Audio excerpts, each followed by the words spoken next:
Hi friends, ಇವತ್ತಿನ video ಮೂಲಕ ಮುರುಕು ರೆಸಿಪಿನ ಯಾವ ರೀತಿ ಮಾಡೋದು ಅಂತಂದ್ಬಿಟ್ಟು ತೋರಿಸ್ಕೊಡ್ತಾ ಇದ್ದೀನಿ. ಈ ವಿಧಾನದಲ್ಲಿ ಮಾಡಿದ್ರೆ ಫಸ್ಟ್ ಟೈಮ್ ಮಾಡಿದ್ರೂ ಸಹ ತುಂಬಾ ಪರ್ಫೆಕ್ಟಾಗಿ ಮಾಡ್ಕೋಬೋದು. ಬರೀ 10 ರಿಂದ 15 ನಿಮಿಷದ ಒಳಗಡೆ ರೆಡಿ ಆಗಿಬಿಡುತ್ತೆ. ಸೊ ಖಂಡಿತ ತುಂಬಾ ಕ್ರಿಸ್ಪಿಯಾಗಿ ಜೊತೆಗೆ ಅಷ್ಟೇ ರುಚಿಯಾಗೂ ಸಹ ಇರುತ್ತೆ. ಸೊ ಬನ್ನಿ ಇವಾಗ ಲೇಟ್ ಮಾಡ್ದಿರಾ ಈ ಮುರುಕು ಯಾವ ರೀತಿ ಮಾಡೋದು ಅಂತಂದ್ಬಿಟ್ಟು ನೋಡೋಣ. ಮಿಕ್ಸಿ ಜಾರಲ್ಗೆ 1 ಕಪ್ ಆಗುವಷ್ಟು ಹುರ್ಗಡ್ಲೆ ಹಾಕ್ಕೊತಾ ಇದ್ದೀನಿ.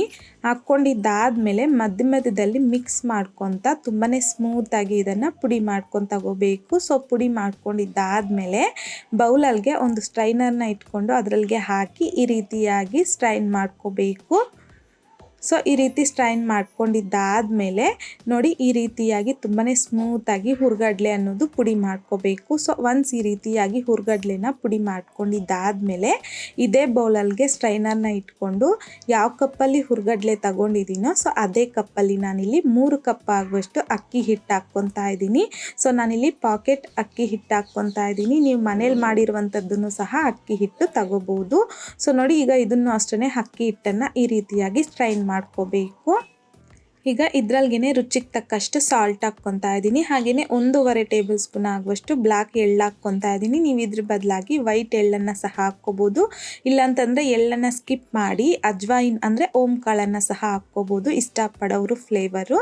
1-2 ಟೀ ಸ್ಪೂನ್ ಆಗುವಷ್ಟು ಚಿಲ್ಲಿ ಪೌಡರ್, ಹಾಗೆಯೇ ರೂಮ್ ಟೆಂಪ್ರೇಚರಲ್ಲಿರುವಂಥದ್ದು ಬೆಣ್ಣೆ ಹಾಕ್ಕೊತಾ ಇದ್ದೀನಿ. ನೀವು ಯಾವುದೇ ಕಾರಣಕ್ಕೂ ಫ್ರಿಜ್ಜಲ್ಲಿಂದ ತೆಗೆದಿದ್ದ ತಕ್ಷಣ ಬೆಣ್ಣೆನ ಹಾಕಬಾರ್ದು. ರೂಮ್ ಟೆಂಪ್ರೇಚರ್ಗೆ ಬಂದಾದಮೇಲೆ ಬೆಣ್ಣೆನ ಹಾಕಿ ಈ ರೀತಿ ಚೆನ್ನಾಗಿ ಮಿಕ್ಸ್ ಮಾಡ್ಕೊತ ಜೊತೆಗೆ ಕೈಯಲ್ಲಿ ರಬ್ ಮಾಡ್ಕೊತ ಮಿಕ್ಸ್ ಮಾಡ್ಕೋಬೇಕು.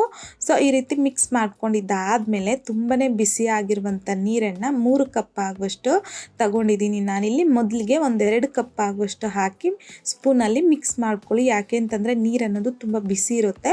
ಸೊ ಹಾಗಾಗಿ ಸ್ಪೂನಲ್ಲಿ ಒಂದ್ಸಲ ಚೆನ್ನಾಗಿ ಮಿಕ್ಸ್ ಮಾಡ್ಕೊಳ್ಳಿ.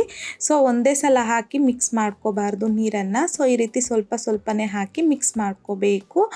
ಸೊ ನೋಡಿ, ಈ ರೀತಿಯಾಗಿ ಉಂಡೆ ಕಟ್ಟೋದಕ್ಕೆ ಬರಬೇಕು. ಆ ರೀತಿಯಾಗಿ ನೀರನ್ನು ಹಾಕಿ ಮಿಕ್ಸ್ ಮಾಡ್ಕೊಂಡಿದ್ದಾದಮೇಲೆ ಸೊ ಈ ರೀತಿಯಾಗಿ ಕೈಯಲ್ಲಿ ನೀಟಾಗಿ ಪ್ರೆಸ್ ಮಾಡ್ಕೊಂಬಿಡಿ. ಇದು ತಣ್ಣಗಾಗಬಾರ್ದು. ಸೊ ಹಾಗಾಗಿ ಈ ರೀತಿ ಪ್ರೆಸ್ ಮಾಡ್ಕೊಂಡಿದ್ದಾದಮೇಲೆ ಲಿಡ್ನ ಕ್ಲೋಸ್ ಮಾಡಿಕೊಂಡು ಸೊ ಒಂದು 5 ರಿಂದ 6 ನಿಮಿಷ ಹಾಗೆ ಬಿಡಿ. ಒಂದು 6 ನಿಮಿಷ ಆದಮೇಲೆ ಈ ಹಿಟ್ಟನ್ನು ಮತ್ತೊಂದು ಸಲ ಚೆನ್ನಾಗಿ ಮಿಕ್ಸ್ ಮಾಡ್ಕೋಬೇಕು.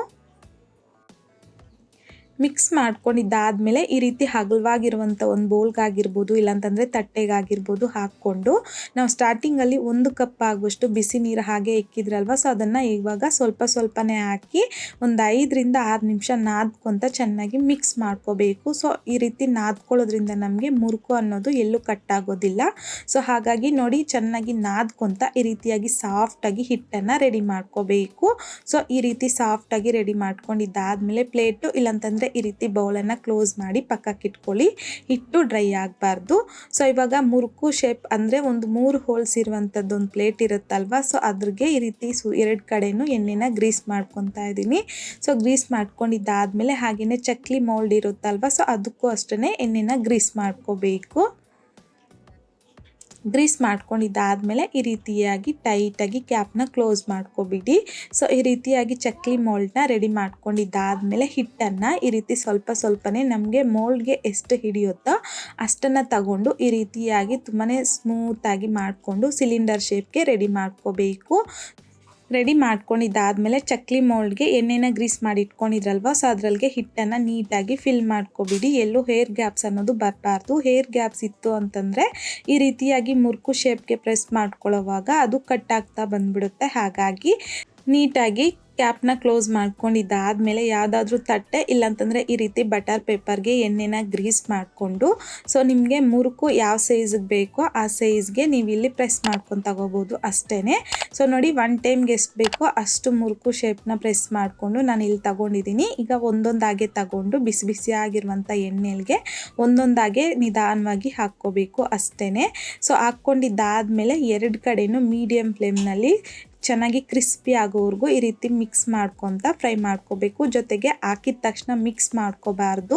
ಒಂದು ಟೈಮ್ ಹಾಕಿದ್ದಾದಮೇಲೆ ಈ ರೀತಿಯಾಗಿ ಮೇಲ್ಗಡೆ ಎಲ್ಲನೂ ಬಬಲ್ಸ್ ಬರುತ್ತಲ್ಲ, ಅದು ಪೂರ್ತಿಯಾಗಿ ಸ್ವಲ್ಪ ಕಡಿಮೆ ಆಗೋವರೆಗೂ ಇದ್ದಾದಮೇಲೆ ಮತ್ತೊಂದು ಕಡೆ ಟರ್ನ್ ಮಾಡಿಕೊಂಡು 2 ಕಡೆನೂ ಈ ರೀತಿಯಾಗಿ ಚೆನ್ನಾಗಿ ಕ್ರಿಸ್ಪಿ ಆಗೋವರೆಗೂ ಫ್ರೈ ಮಾಡ್ಕೊಂಡು ತಗೋಬೇಕು. ಸೊ ಈ ಮುರುಕು ಫ್ರೈ ಆಗೋದು ಹೇಗೆ ಗೊತ್ತಾಗುತ್ತೆ ಅಂತಂದರೆ, ಆಲ್ಮೋಸ್ಟ್ ನಮಗಿಲ್ಲಿ ಬಬಲ್ಸ್ ಎಲ್ಲನೂ ಕಡಿಮೆ ಆಗುತ್ತೆ. ಸೊ ಆ ಟೈಮಲ್ಲಿ ತೆಗೆದು ಈ ರೀತಿ ಒಂದು ತಟ್ಟೆ ಇಲ್ಲಾಂತಂದರೆ ಅಗಲವಾಗಿರುವಂಥ ಒಂದು ಪ್ಲೇಟ್ಗೆ ತಗೊಳ್ಳೋದು ಅಷ್ಟೇ. ಸೊ ಉಳಿದಿರ್ತಕ್ಕಂಥ ಹಿಟ್ಟನ್ನು ಸಹ ಸೇಮ್ ಇದೇ ರೀತಿಯೇ ಮುರುಕು ಶೇಪ್ಗೆ ಪ್ರೆಸ್ ಮಾಡಿಕೊಂಡು ಫ್ರೈ ಮಾಡಿ 2 ಕಡೆನೂ ಪ್ಲೇಟ್ಗೆ ಸರ್ವ್ ಮಾಡ್ಕೊಳ್ಳಿ ಅಷ್ಟೇ. ಸೊ ಇದು ಪೂರ್ತಿಯಾಗಿ ತಣ್ಣಗಾಗಿದ್ದಾದಮೇಲೆ ಯಾವುದಾದ್ರೂ ಏರ್ ಟೈಟ್ ಬಾಕ್ಸಲ್ಗೆ ಹಾಕಿಟ್ಕೊಂಡ್ರೆ ತುಂಬ ದಿನಗಳ ತನಕ ಸ್ಟೋರ್ ಮಾಡ್ಕೊಂಡು ತಿನ್ಬೋದು. ತುಂಬ ರುಚಿಯಾಗಿರುತ್ತೆ ಖಂಡಿತ. ಸೊ ಈ ವಿಧಾನದಲ್ಲಿ ಮುರುಕನ್ನ ನೀವು ಮನೇಲಿ ಟ್ರೈ ಮಾಡಿ ನೋಡಿ. ಟ್ರೈ ಮಾಡಿದ್ದಾದಮೇಲೆ ನಿಮಗೂ ಸಹ ಹೇಗೆ ಬಂತಂದ್ಬಿಟ್ಟು ಮರೀದೆ ಕಾಮೆಂಟ್ ಬಾಕ್ಸಲ್ಲಿ ಕಮೆಂಟ್ ಮಾಡಿ, ಲೈಕ್ ಮಾಡಿ. ಹಾಗೆಯೇ ನಿಮ್ಮ ಫ್ರೆಂಡ್ಸ್ ಆ್ಯಂಡ್ ಫ್ಯಾಮಿಲಿ ಜೊತೆಗೆ ಶೇರ್ ಮಾಡಿ. ಮತ್ತಷ್ಟು ಈಸಿ ಆ್ಯಂಡ್ ಸಿಂಪಲ್ ಕ್ವಿಕ್ ರೆಸಿಪೀಸ್ಗೋಸ್ಕರ ದಯವಿಟ್ಟು ನೀವಿನ್ನೂ ನಮ್ಮ ಮೇಘಶ್ರೀಸ್ ಕಿಚನ್ ಚಾನಲ್ನ ಸಬ್ಸ್ಕ್ರೈಬ್ ಮಾಡಿಲ್ಲ ಅಂತಂದರೆ ಸಬ್ಸ್ಕ್ರೈಬ್ ಮಾಡಿ.